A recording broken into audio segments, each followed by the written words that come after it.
Iran और पाकिस्तान का एक अमन मुआहदा है। डॉक्टर जयशंकर जो कि भारत के वजीर हैं, उनका दौरा ख़त्म होता है ईरान का, 5 घंटे के बाद पाकिस्तान पर हमला हो जाता है। वज़ीर ख़ारजा ईरान जो है उन्होंने कहा कि हाँ हमने ये किया है। समझ नहीं आई कि हम कन्वेंशनल आर्मी के साथ बात नहीं कर रहे, हम न्यूक्लियर आर्मी के साथ बात कर रहे हैं जिसका रिस्पॉन्ड आएगा। पाकिस्तान आर्मी ने पाकिस्तानी कौम का सर फ़ख्र से बुलंद किया और इस कौम के अंदर जो नफ़रतें थीं उनको दूर करके एक दफ़ा फिर कौम बना दिया। हमने अभिनंदन की भी मूछें नीचे करके भेजी थी और ईरान को भी जो है वो काफ़ी मेरे ख्याल में अब आराम आ गया हुआ है। भारत के लिए भी ये पैगाम है कि कम अप और शट अप। इस्लामाबाद के अंदर एक अहम इजलास होने जा रहा है। ये बड़ा अहम इजलास है और जाहिर है ये जो नेशनल सिक्योरिटी, क्योंकि इस टाइम पे पाकिस्तान भी रेड अलर्ट पे है और ईरान भी रेड अलर्ट के ऊपर है। आलम इस्लाम की वाहिद सुपर पावर है, भाई मजाक है आपने बना लिया पाकिस्तान को। ये बड़ा पैगाम वाजे है सबके लिए। MYK न्यूज की वीडियोस देखने के लिए हमारा चैनल सब्सक्राइब कीजिए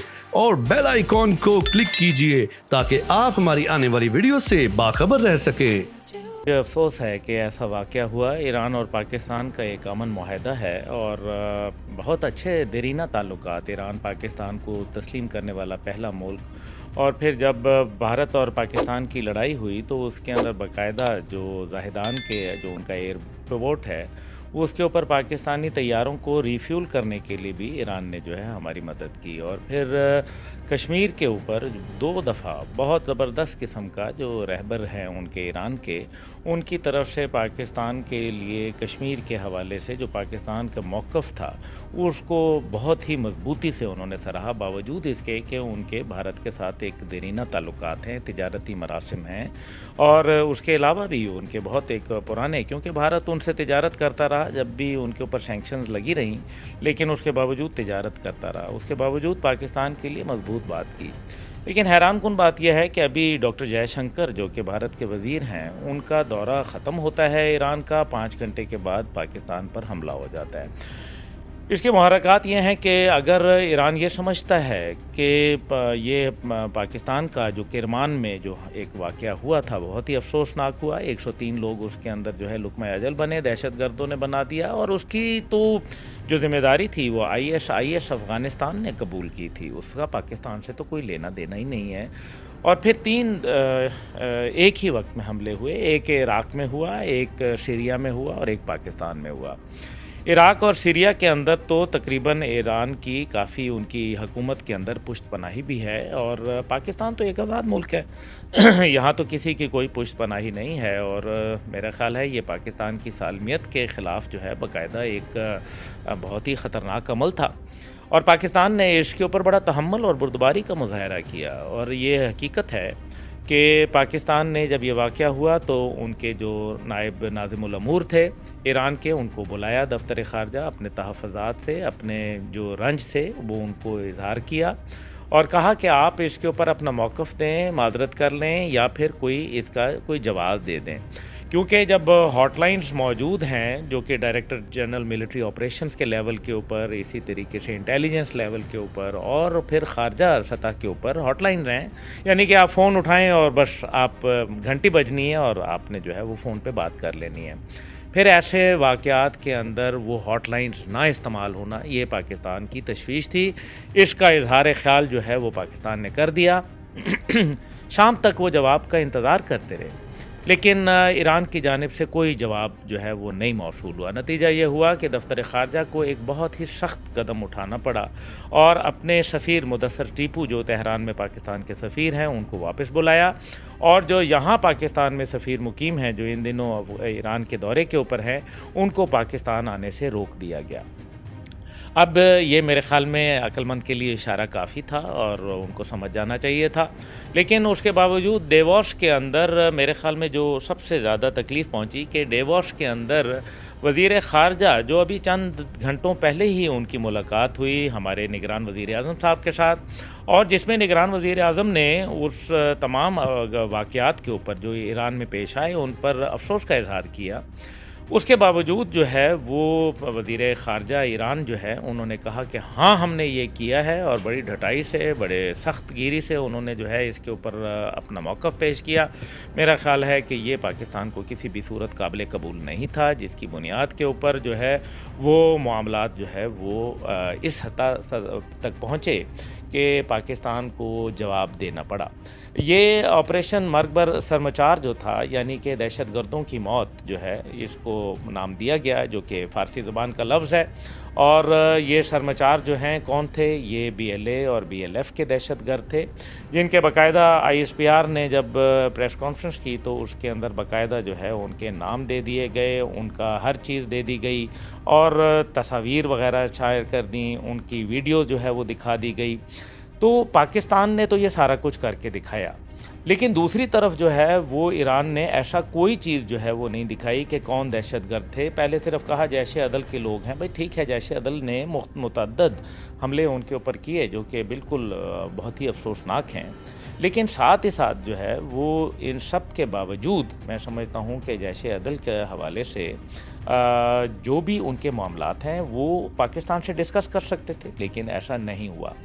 हालांकि पाकिस्तान ने जो BLA के मतलूब दहशतगर्द थे, पाकिस्तान को अगर ठिकाने उनके मालूम थे तो इसका मतलब है उनकी इंटेलिजेंस को हमने बताया हुआ था बारहा कि आप इन मतलूब अशख़ास के ख़िलाफ़, जो कि BLA वो है जो 5वें नंबर पे दहशतगर्द तंजीम है यूनाइटेड नेशन टेररिस्ट लिस्ट के ऊपर, तो कहा कि इनके ख़िलाफ़ आप कार्रवाई अमल करें, लेकिन नहीं हुआ। लेकिन क्योंकि हम ईरान के साथ अमन माहदे की पासदारी करते हैं, बरादर इस्लामी मुल्क जानते हैं, 909 किलोमीटर लंबा बॉर्डर शेयर करते हैं उनके साथ, हमने जो है हमला नहीं किया तब तक जब तक कि ईरान ने हमारी स्पेस की वायलेशन नहीं की। और इसके बाद ये बड़ा कैलकुलेटेड मूव थी। पाकिस्तान ने बहुत इंतज़ार किया कि शायद ईरान की जानिब से कुछ आ जाए। अब चीन है, तुर्किया है, और इसी तरीके से रूस है, और दीगर ममालिक जो हैं, कतर भी है, बहरीन भी है, गालिबन वो इसके अंदर सालसी का कुछ किरदार अदा कर रहे हैं। बहुत अच्छी बात है। मेरे पास अभी तुर्किया के जो है लोग आएंगे, ईरान वालों के साथ भी राब्ते में हूँ, और मेरा ख़्याल है कि मामलात सुलझ जाएं तो बेहतर है, क्योंकि बहरहाल दो मुल्क हैं, दोनों बरादर मुल्क हैं, और अच्छे ताल्लुकात हैं, और इससे जो है अगर हम उनको हरा दें या वो हमें हरा दें तो इससे जीत किसकी होगी? किसी की भी जीत नहीं होगी। अपने लोगों से कोई नहीं जीता जाता। दूसरी बात यह है कि ईरान जो है वो पिछले 42-43 साल से जो है वो ज़बरदस्त किस्म की जो सैंक्शंस हैं इंटरनेशनल, उनका जो है वो पाबंदियाँ उन पर लगी हुई हैं। ऐसी सूरत के अंदर ईरान के लिए पाकिस्तान की तिजारत जो है वो खुल रही थी। 250 क्रॉसिंग बॉर्डर हमने खोला था। ताफ्तान के ऊपर जो है बाकायदा LPG की जो है वो ट्रेड हो रही है। हम चावल भेज रहे हैं, अजनास भेज रहे हैं, हम गोश्त भेज रहे हैं, डेयरी प्रोडक्ट्स भेज रहे हैं, और उनके मुकाबले में बाटर ट्रेड हो रहा है। हम 105 मेगावाट का बिजली का मंसूबा हमारा अभी हालिया, जब ईरानी सदर इब्राहिम रईसी साहब पाकिस्तान आए और army chief general Asim Munir साहब ने दौरा किया ईरान का, उसके बाद ये कुछ मस्बत पेशरफ्त हुई, और मेरा ख़्याल है कि इससे तिजारत मुतासिर होगी। ज़ाहिर है ये तो अच्छी बात नहीं है। ईरान को ये सोचना चाहिए, गलती हो गई, उनको भी ये देखना होगा कि कहीं ऐसा तो नहीं कि उनके जो ईरानियन रेवोल्यूशनरी गार्ड्स हैं उनके अंदर कुछ ऐसे लोग हैं जो मशरक़ वस्ता की जंग को पाकिस्तान की तरफ मोड़ना चाहते हैं। ये बात तो उनको, उनका इंटरनल मैटर है, उनको इसके ऊपर गौर करना पड़ेगा। दूसरी तरफ मैं समझता हूँ कि सोशल मीडिया के वो तमाम लोग जो मुस्तकिल पाकिस्तान के ख़िलाफ़ जो है वो खुराफात बक रहे थे, वो भगोड़े गद्दार जो पाकिस्तान से भाग गए या पाकिस्तान में बैठ के पाकिस्तान की फ़ौज के मुतल्लिक़, पाकिस्तान की इंटेलिजेंस एजेंसीज़ या रियासत के हवाले से, हुकूमत के हवाले से इंतहाई गलाज़त जो है वो बक रहे थे, उन लोगों की भी ये ऑपरेशन उनके लिए भी मरगर सरमचार है, यानी कि गद्दारों की मौत है, दहशतगर्दों की मौत है। दूसरी तरफ हैरान कुन बात यह है कि महारंग बलोच जो हैं वो, उनका ये काम है कि वो बड़े मज़े से उन्होंने कल रात सच्चाई जो थी वो तो मुंह पे आई गई, बिल्ली थैले से बाहर आ गई। असली रंग उनका दहशतगर्दाना चेहरा जो था वो लोगों ने देख लिया, जहां वो ये कह रही हैं कि प्रेस कॉन्फ्रेंस कर रही हैं और बोल रही हैं कि ईरान के अंदर जो लोग पाकिस्तान के हमले में मारे गए उनके लवाहिकीन इस धरने में मौजूद हैं। ये उन्होंने बात की है, वीडियो मौजूद है इसकी। तो कमाल यह है कि मारंग बलोच जो है वो ये बात कर रही हैं, तो फिर इसका क्या मतलब है कि दहशतगर्द जो हैं वो इस धरने में बैठे हैं। मैं हुकूमत पाकिस्तान से दरख्वास्त करूँगा, अब इसके बाद तो एविडेंस की कोई ज़रूरत नहीं है। इन गद्दारों को जो है इनको फ़ौरन जो है नकेल डालनी चाहिए, इससे पहले कि ये आपके लिए नासूर बन जाए। तो मैं यही कहूँगा आखिर में कि पाकिस्तान और ईरान जो है बहरहाल दो ऐसे ममालिक हैं जिनकी सिक्योरिटी, सलामती और इक़्तिसादी तरक्की जो है वो इकट्ठी है। हमारा रीजन के अंदर एक बहुत बड़ा किरदार है, उस किरदार को जो है वो किसी सूरत जो है वो रिक नहीं पहुंचनी चाहिए। और छोटे मोटे मामलात हो जाते हैं, उन्होंने भी एक कार्रवाई कर ली, हमने भी अपना गुबार निकाल लिया और साबित कर दिया कि पाकिस्तान फ़ौज जो है वो, ईरान ने गलती की। उनको ये समझ नहीं आई कि हम कन्वेंशनल आर्मी के साथ बात नहीं कर रहे, हम न्यूक्लियर आर्मी के साथ बात कर रहे हैं जिसका रिस्पॉन्ड आएगा बड़ा calculated, precise, to the point. Videos मौजूद हैं जिसके अंदर बिल्कुल दहशतगर्दों को ठिकाना बनाया गया।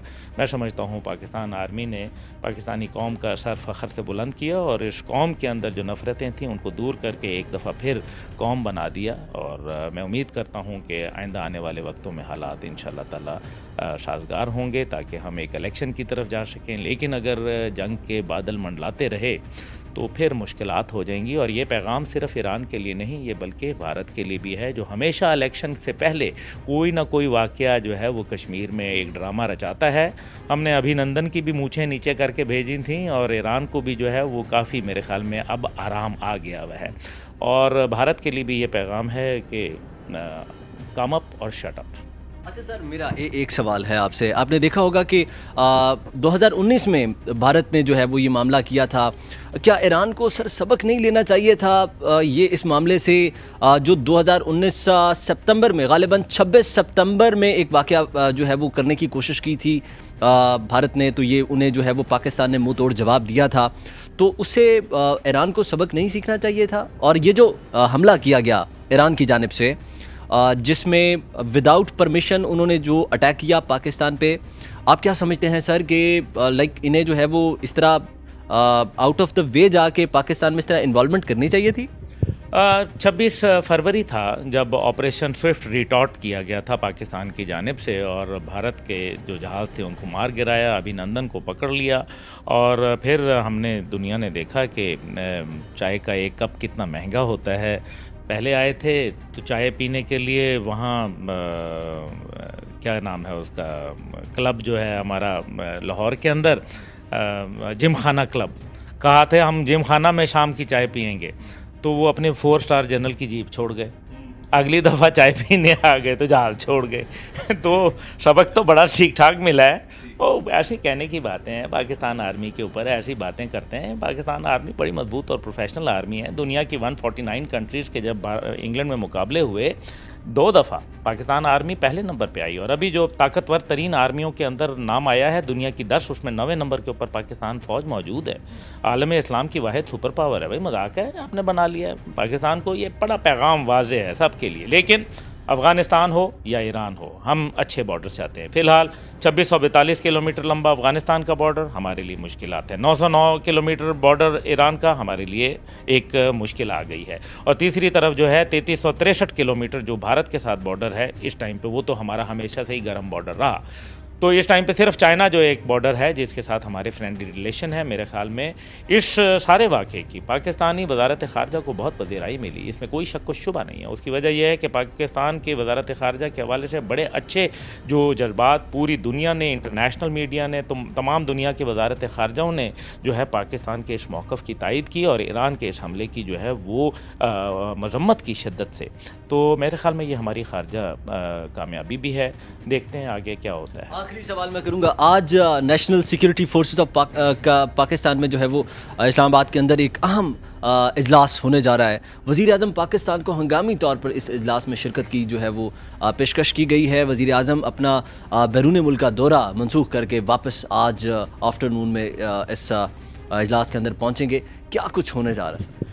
नेशनल सिक्योरिटी काउंसिल जो है उसके अंदर, क्योंकि वज़ीर आज़म उसको चेयर करते हैं, तमाम सर्विसेज चीफ्स उसको आते हैं, इंटेलिजेंस इदारों के सरबराहान और इसी तरह से जो मुतल्लिका वज़ीर होते हैं वो उसमें बैठते हैं। ये बड़ा अहम इजलास है और ज़ाहिर है ये जो नेशनल सिक्योरिटी, क्योंकि इस टाइम पे पाकिस्तान भी रेड अलर्ट पे है और ईरान भी रेड अलर्ट के ऊपर है, तो मेरा ख़्याल है कि ये एक मुतवक्का थी और मैंने तो मुतअद्दिद दफ़ा कहा कि हमें नेशनल सिक्योरिटी का एक हंगामी इजलास बुलाना चाहिए। मुझे खुशी है कि मेरी बात को जो है वो वज़न दिया गया और ख़ुद भी मेरा ख़्याल है ये बात तो अंडरस्टूड थी कि एक नेशनल सिक्योरिटी का एक इजलास बुलाया जाएगा। और वज़ीर आज़म जो है वो डेवॉस में थे, वहाँ से अपना दौरा मुख्तसर करके रात को जो है वो पहुँच चुके हैं और देखते हैं अभी किस करवट बैठती है। लेकिन मुझे ये बात बड़ी वाज़ेह मालूम है, पाकिस्तान अपने किसी भी बरादर मुल्क के साथ किसी किस्म की भी जो है वो इंगेजमेंट, अस्करी इंगेजमेंट जो है वो नहीं चाहता। हम पुरअमन मुल्क हैं, ज़िम्मेदार न्यूक्लियर रियासत है, हमारे ऊपर कुछ ज़िम्मेदारियां आयद हैं और हमें उसका बखूबी अंदाज़ा है, क्योंकि मामलात जो हैं वो कन्वेंशनल से नॉन कन्वेंशनल में जाने में ज़्यादा वक्त नहीं लगता और भारत समेत जो है, लेकिन सबको ये बताना चाहते हैं कि पाकिस्तान जो है उसकी सालमियत, उसकी जो ख़ुद मुख्तारी है, उसकी जो आज़ादी है, उसके ऊपर किसी किस्म का भी हमला, चाहे वो मशरिक़ से हो या मगरिब से हो, वो दोस्त से हो या दुश्मन से हो, उसका जवाब दिया जाएगा। दो इस्लामी ममालिक को लेकर लाइक ये जो मामला हुआ ईरान और पाकिस्तान के दरमियान, तो भारत में बड़ी जश्न मनाए गए। आप बीइंग सिटीज़न, बीइंग एक सीनियर सिटीज़न, कोई अहम पैगाम देना चाहें दुश्मनान पाकिस्तान? देखिए जी, मैं तो मुजाहिद इस्लाम जनरल हमीद गुल रहमतुल्लाह का बेटा हूँ और वो पाकिस्तान की दिफाई लाइन थे और मैं अब अपनी ये ज़िम्मेदारी समझता हूँ कि मैं पाकिस्तान की दिफाई लाइन बनूँ।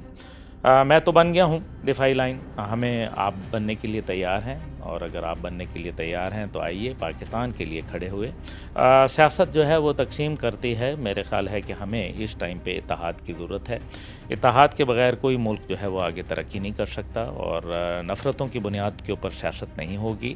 मेरा ख़्याल है कि कौम के दुश्मनों को पहचानें, जो अंदरून हैं या बैरून हैं, और मिलकर मुत्तहिद हो जाएं, मुनज़्ज़म हो जाएं, मुतहर्रिक हो जाएं और ऐसे तमाम बदमाशों के ख़िलाफ़, ऐसे तमाम गद्दारों के ख़िलाफ़, ऐसे तमाम दुश्मनों के ख़िलाफ़ मज़ाहमत करें जो पाकिस्तान की सालमियत को और पाकिस्तान की इज़्ज़त को नुकसान पहुँचाना चाहते हैं। हमारे साथ प्रोग्राम में मेहमान शख्सियत जनरल हमीद गुल साहब के साहबजादे जो है वो मौजूद थे। इन्होंने अपना मौक़िफ़, अपनी राय आवाम के सामने रखी।